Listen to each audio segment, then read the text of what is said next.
What's good, fellas? My name is Andy, and in this video, I'm gonna try and make a realistic comparison for every lottery pick in the 2017 draft. So basically, the top 14 picks. We've seen all of the top 14 draft picks play at least a couple of games in the NBA so far, and I know it's a bit early in the season, but that's what predictions are about. So why not?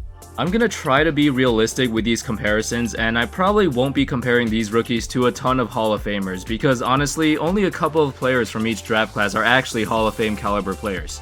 But I will throw in a couple of them here and there. It's just that very few players from any draft class end up becoming stars anyway. Not all of these guys are gonna become the players I'm gonna compare them to, but they have a good chance if things go the right way. Alright, let's get started. Markelle Fultz and Steve Francis. Now, we haven't really seen too much of Fultz in the NBA, and when he did play, he barely shot any jumpers. Apparently, he was actually injured and the Sixers didn't know about it or something. I don't know what's going on there, but I think he can develop into a player like Francis. In college, he showed that he was an explosive all-around player who does a bit of everything. Francis in his prime averaged about 21, 6, and 6, but he was a pretty inconsistent shooter.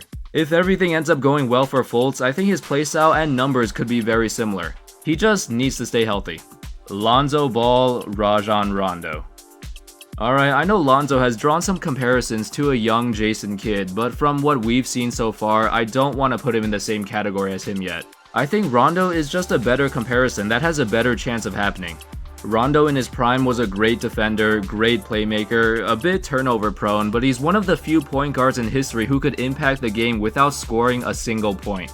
And Lonzo has already shown that he can do that too. He can help his team win games by playing very well in every other area besides scoring.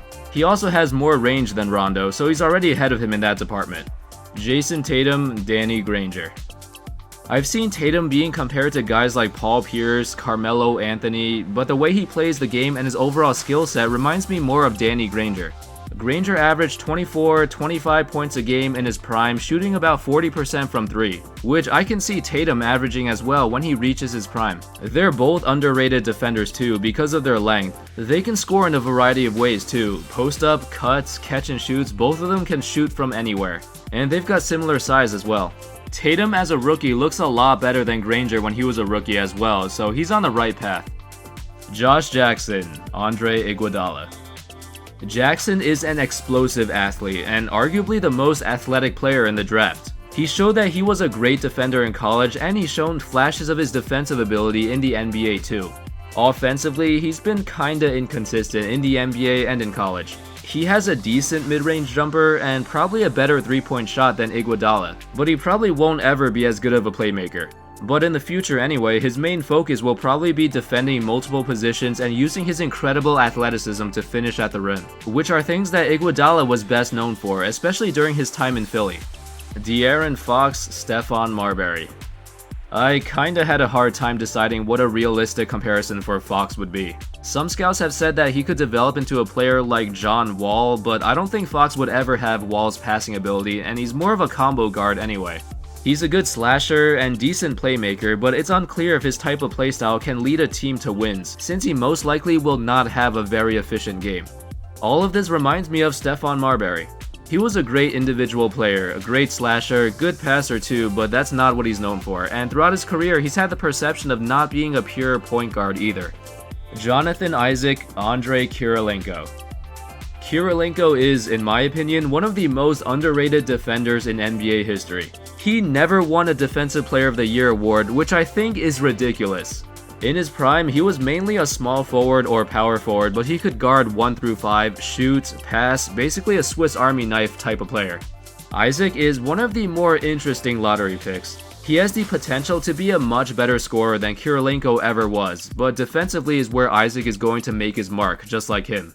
I won't be surprised if Isaac gets selected to an all-defensive team in the near future. He has all the tools and defensive IQ to do so. Lauri Markkanen, Dirk Nowitzki. Okay, yeah, I know this comparison is probably not realistic, but honestly, I didn't know who else to compare him to. Markkanen as a rookie has looked much better than Dirk when he was a rookie, and he seems way more confident as well. He shoots like 7 threes a game too, which is crazy, but he's still hitting them at a solid rate. Defensively, he's just as bad as a young Dirk too, but offensively, he already looks really good. If it wasn't for Ben Simmons, Markkanen would be in the running for Rookie of the Year. At least the Bulls got something to look forward to, because he's definitely a bright spot on a team that's pretty much unwatchable this season. Frank Ntilikina, Mike Conley. Frank is a unique point guard. He's 6'5" with a 7-foot wingspan, which is already insane, and he's also a point guard who fits into the modern NBA very well. He can shoot, he can pass, he can defend at an NBA level already, which are all things that every team would like in a point guard. Frank's handles and dribbling skills are not that great yet, but he'll improve over time. I like the Mike Conley comparison because he's also a steady, consistent point guard who doesn't do too much crazy stuff outside of his comfort zone. And Conley is also a good defender, shooter, and solid passer as well, and if Frank can model his game after his, that would be great. That's exactly the type of player that the Knicks need to complement Porzingis. Dennis Smith Jr., Baron Davis. On the other end of the spectrum, we have DSJ. Explosive, incredibly athletic, 48-inch vertical, probably has a higher ceiling than Frank, but also has a lower floor. At times, he's going to look amazing, but other times, not so much. He looks like Baron Davis to me, who was also an explosive point guard back then, but also inconsistent and not very efficient. In his best days, he looked like the best player on the floor, but other days he'd chuck up like 30 shots and go 0 for 8 from three-point land or something. Hopefully, Dennis won't be as erratic as he was, but Baron Davis still had a good career with tons of memorable moments. Zach Collins, Serge Ibaka. We haven't seen too much of Collins so far this season, but from what I saw in college, he's a great rim runner, a good shot blocker, and he can shoot from basically anywhere on the floor. In his NBA career, he's going to be doing those same things too, just like Serge Ibaka. Ibaka's a shot blocker who can finish pick and rolls and space the floor pretty well, and he's one of the best players in that role. If Collins can develop into a consistent stretch 4 who can also defend, he's going to be in the NBA for a long time. Malik Monk, Lou Williams. In my opinion, Monk's skill set just screams 6-man. In the future, he's gonna want to be the starting shooting guard, and teams are going to put him there too, but I think he's best suited for a 6-man role. That's not a bad thing either. He's instant offense off the bench, can make plays in a pinch, and occasionally get hot and go on a scoring streak by himself. I don't think he's ever gonna be a great defender with his short wingspan, but that's fine. Lou Williams is basically the prototype for every 6-man combo guard, and he's made a long NBA career out of it. So these type of players have value on every team. Luke Kennard, JJ Redick. Now, I think Kennard has more upside than Redick, and down the road, if he develops into a good player, his role on his team will be bigger than Redick's, who's basically just been a spot-up catch-and-shoot player for most of his career. Although, to be fair, he is one of the best in the league at doing that. Kennard has the potential to become a better all-around player. Maybe be able to put the ball on the floor a lot better and make some plays as well, kinda like Klay Thompson or Chris Middleton. But in all likelihood, he'll probably just develop into a similar player like Redick. Donovan Mitchell, Eric Gordon. Mitchell is one of the more developed guards from the draft class, and unlike Monk or Fox, he already has an NBA level body. He also has a really long 6' 10" wingspan despite being only 6'2" without shoes on.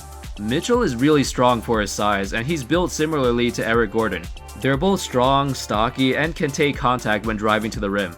Gordon is the better shooter overall, but Mitchell is the better perimeter defender and a better athlete.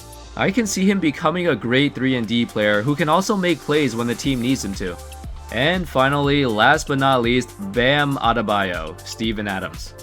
I probably could have compared him to a lot of other centers, but I chose Steven Adams because that's a good, realistic development path that I can see Bam going through. Adams has improved every year since he came into the league, and now he's known as one of the best defensive centers and pick-and-roll finishers in the league. He's also very physical and not afraid to play down in the paint. Bam is more athletic than Adams, so he has the potential to be an even better pick-and-roll finisher though. And if he continues to improve, he could be a starting center for most teams. And that's all, folks. Those were my draft comparisons for every lottery pick in the 2017 draft. Let me know what your thoughts are in the comments and which ones you agree or disagree with, or which ones that I could completely be off on. Thanks for watching, everyone. I hope you enjoyed that video, and I'll see you next time.